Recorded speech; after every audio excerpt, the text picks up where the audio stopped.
Hello everyone, this is Defense Politics Asia and this is the Frontline Changes Report for the past 48 hours for 15 to 16 of October. So there is a lot of Frontline Changes Report for the past 48 hours. I go through the whole list first.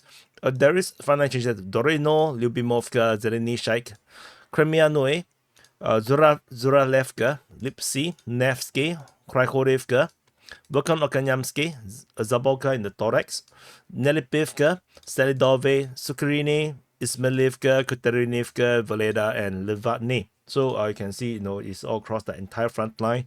And we jump to the Kursk front. So at the Kursk front, we have some frontline changes over in the western flank. The Russian forces, Russian claims, they continue to claim that they have control around the south of Zeleny Shaik, and they claim that they have advanced, however, did not really close up to the lake as per previously mapped by Surya maps. They claim that the Ukrainians still are able to reinforce into the Tostilok region, but this claim feels a bit weird. So I doubt that they have actually full control over this field. It's an open field. However, the Russians in the latest report claim that they have taken the rest of Lyubimovka on the eastern part of Lyubimovka, at least full secure of the Lyubimovka region, or the eastern part. They map it all across along the river north of Tostilok. There is a previous geolocation that marks Ukrainian presence around Dorino, invalidating Russian claims. So I have a lot of doubts regarding this region. I have already, said quite a few times, so I'm not going to rehash. In terms of the latest one, it basically draw the map in a very straight line all along the road, claiming that the Russians have full control over this area here. So that is the main change. And so that's all from this western flank of the Kursk front or the Kursk front. Over in this in the Crimea Noe region, this one is in the northern flank. There's some very interesting situation. So there is there's a Russian armored carrier. So I think it's a BTR or something. So it basically drive right next to a Ukrainian tank. It didn't know. They thought that it's a Russian tank, and then the Russian tank basically shoot at it within 5 to 10 meters range, like basically point blank. And of course the vehicle got destroyed, but the soldiers largely survived, and they run into the forest around here, and they call in for airstrike, and the tank got destroyed. So this first story was first reported by Deep State UA. It was published on the Ukrainian side. This video footage, Ryba basically follow up saying that the Russians basically used an airstrike and destroyed the tank. So, or rather, this is not airstrike, because in terms of translation, attack aircraft actually refers to infantry. So they basically say that the soldiers basically went to the forest and actually destroyed the tank by the surviving Russian soldiers, assault troopers. So yeah, so I actually read it wrongly. So but of course there's a claim. No, we don't have the video footage to show that. But the fact that they are here basically means that the Russian forces have actually taken at least a path to reach here. And for this I feel like for the Russians to move here means that Crimea Noe at least is fully secured by the Russian forces. So I mapped it as such, validating Russian claims around here, and they have advanced towards this forest. Ukrainian forces definitely still have a lot of grounds around here. Previously, there was reports about the Ukrainians attacking Agovka, so which is why I do not fully map out this entire Ukrainian side. I believe that there might be still Ukrainian positions around Agovka, and they probably still have control over this forest. So, but this is the frontline change I marked. But clearly, this is based on my judgment call. So we shall see whether I will get invalidated or not. So that's the frontline change over in the northern flank. Otherwise, that's all from the Kursk front. After Crimea Noe, there is the next frontline change is at Zuralevka. So this was first reported in the situation report. I want to zoom out first to show you where it is. This is the Kharkiv front, and the Ukrainian forces have entered into the Belgorod region again. In this region, So the Ukrainian forces geolocated inside the forest, and the reports of fighting at Zuralevka was reported. So Ukrainians have entered into the Russian territory again, this time around Belgorod region. So there's the frontline change around here. And then over in the Lipsy sector of the Kharkiv front, Ukrainian forces have retaken, based on this is reported by the Ukrainian side with video footage as source, taken at least the entire forest northeast of Lipsy. So this was celebrated by the Ukrainian side, so which actually confirms that the Russians did indeed have control of the forest as well. So this is captured by the Ukrainian side. So the Ukrainians are now ramping up their operations, it seems. So we shall see how these continue to develop. So and after Lipsy, the next frontline change, we jump all the way to the Sviatove front, which is over here, this Sviatove. At Nevsky, geolocation of Russian forces raising the flag in Nevsky, confirming Russian full capture of Nevsky. So the Ukrainian side actually already announced that Nevsky has been fully captured, but it was not acknowledged by the Russian side because of this small little neighborhood north of Nevsky. So because of the capture of the neighborhood, the Russian side now have declared that the Nevsky has been fully captured. This geolocation also invalidate huge chunk of Ukrainian claimed territory, because it's just not possible for the Ukrainians to be in this area if the Russians are operating around here. So the Russians clearly have full control around the eastern outskirt and countryside of Nevsky. So this is a massive frontline change, and marks the continuation of the Ukrainians losing positions along the Zerabets River. So and after Nevsky, the next frontline change, we jump down to Kryhorivka. So this is part of the invalidation of the claims by Divgen and Surya Maps, and also this is just a correction of the front line. But further south, there is some interesting developments. So there is a few geolocations. One of them is north of Volkanovka-Yamsky, with Russian forces storming a tree line very far away from the front line that we understood. It does place into the Divgen's mapping, which previously was something like this. This was the Divgen mapping, claiming the Russian capturing a lot of the front line and the hills north of Volkanovka-Yamsky. However, the attack doesn't fully make sense because the Russians are attacking along the open grounds and not a hilly region. So it's not an attack coming like this. It's coming from the east. So it doesn't really fully validates the new dev.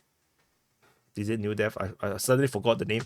Yeah, the new dev's mapping, but it does coincidentally shows that the Russians are attacking in this region. However, the attack went very badly, like really badly. The video footage is just Russian troops getting destroyed. So this continue to confirm that the Ukrainian defenses, the commander, the troops operating in the Sivers front is absolutely first class. It's really difficult for the Russians to make breakthroughs around here. And further geolocations over in these few regions, these are Ukrainian forces getting TOS. This is getting a thermobaric strike, basically at this heavy entrenchment, and this is another one. There was a drone strike. These two geolocation basically invalidates entire chunk of the Surya maps claims that the Russians have advanced in this eastern part of Volkanovka-Yamsky, and this also shows that Ukrainians have full control around this fortification, because the Russian troops can't possibly be there if the Ukrainians are using if the Ukrainians are getting hit by thermobaric missiles. But the Russians are definitely not far, because TOS doesn't have a very long range. But of course, it's still pretty ample amount of distance the Russians can fire at this. So, but this definitely invalidates the entire claim by the Surya maps, and this basically proved that my gut feeling is actually correct, that the claim is just not valid. So the Russian mapping definitely now looks a bit like this, but of course, take this tail with a piece of with massive piece of salt, bucket of salt, because this is open ground. They can't possibly hold open ground, and the front line now looks like this, with the Ukrainians gaining around in the Volkanovka-Yamsky region. So Volkanovka-Yamsky is firmly secure with this fortification on the east. So that means the flag that was that was actually planted on the western part of volcano Kayamske is peer fully coping and misinformation or disinformation from the Russian side.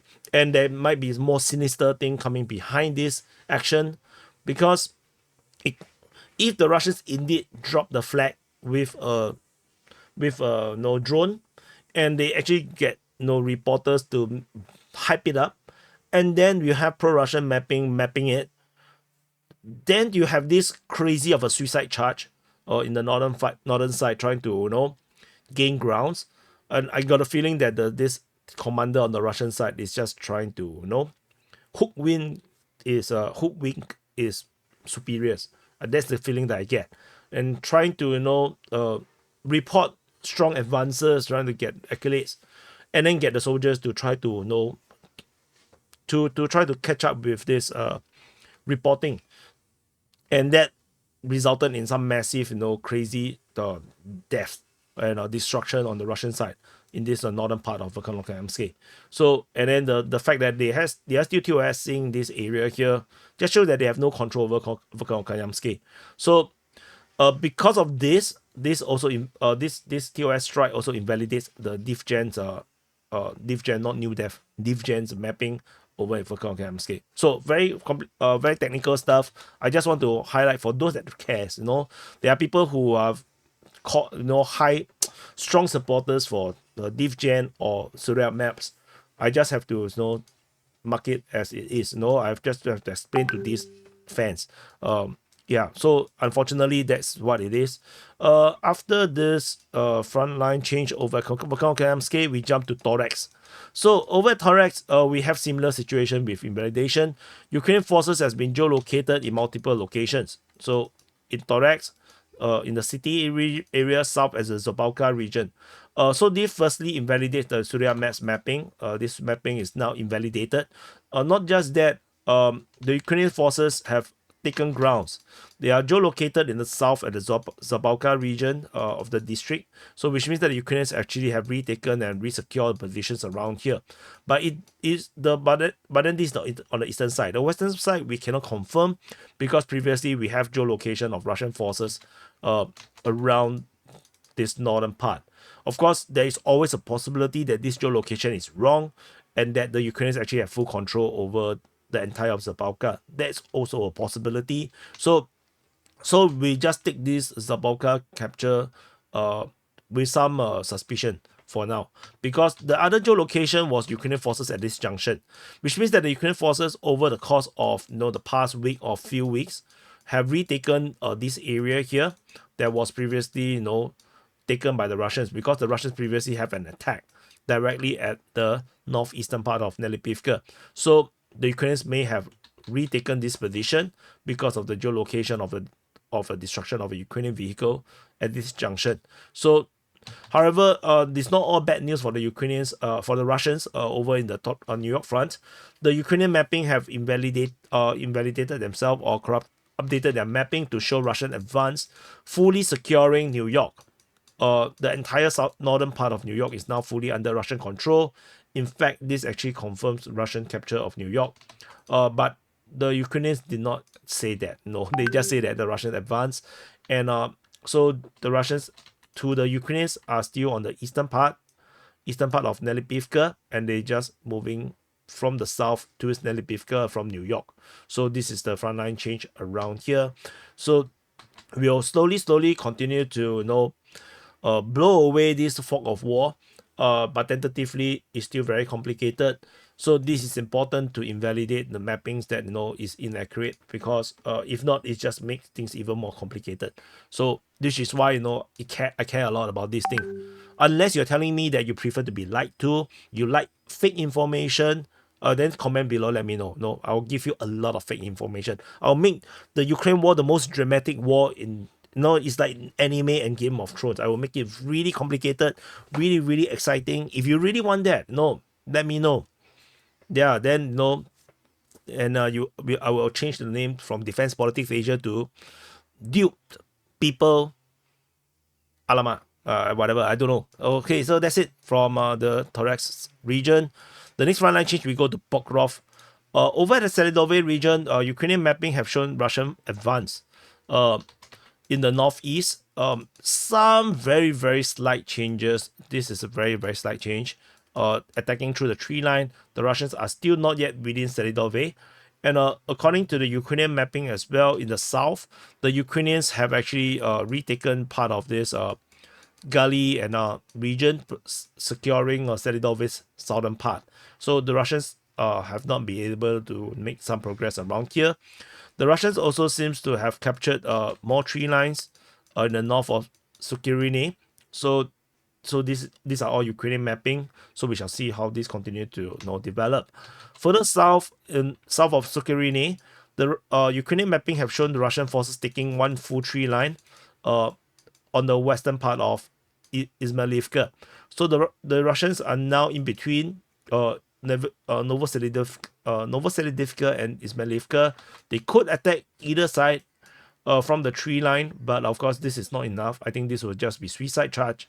So we shall see how this continue to go for this Novoselidivka, Izmailivka region. We move further south all the way to Katerinivka.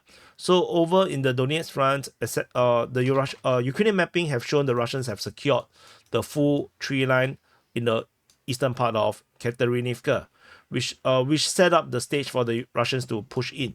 But so far, the Russians doesn't seem to be confident to go into Katerinivka just yet.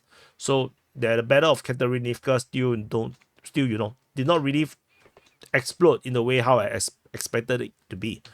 Over in the north of Voleda, geolocation of Ukrainian forces in the end of the tree line, confirming that Ukrainians have presence around here. So this open ground can't possibly be under Russian control, which is why I changed the mapping slightly. And finally, we have frontline change over at Levadne. So in this sector of this Velika Novosilka sector, or the Huyaipole sector at the Zaporizhia front, the Ukrainian mapping have confirmed that the Russians did indeed launch a heavy attack towards Levadne from the direction of Priyotne, which is over here. So but they stopped short of saying that the Russians have taken Levadne, which is claimed by the Russian Defense Ministry and by the Russian sources, that the Russians have fully captured Levadne. So we'll just continue to wait and see when it will be confirmed that the Russians have conquered Levadne. So, but otherwise, these are the entire list of the frontline changes for the past 48 hours. I have to do this first because if I do the sit-rep, then I could get very confused later. So I do the frontline changes report. I'll do the situation report later for the past 24 hours. So thank you for watching. Do continue to support DPA. Consider supporting through Patreon. I do not post much things over there, to be honest, but it is a safety net for DPA. So it is because of the Patreon people that continue to support DPA. That's why DPA continue to be able to publish reports and continue to do the mapping, despite during certain times, over the past 2 years where situation for the ad revenue was really low. So it is through the Patreon people that help the DPA to continue to operate. So thank you for watching. Do consider and join the DPA forum. Follow me on Twitter, Telegram, and I'll see you guys in the next update.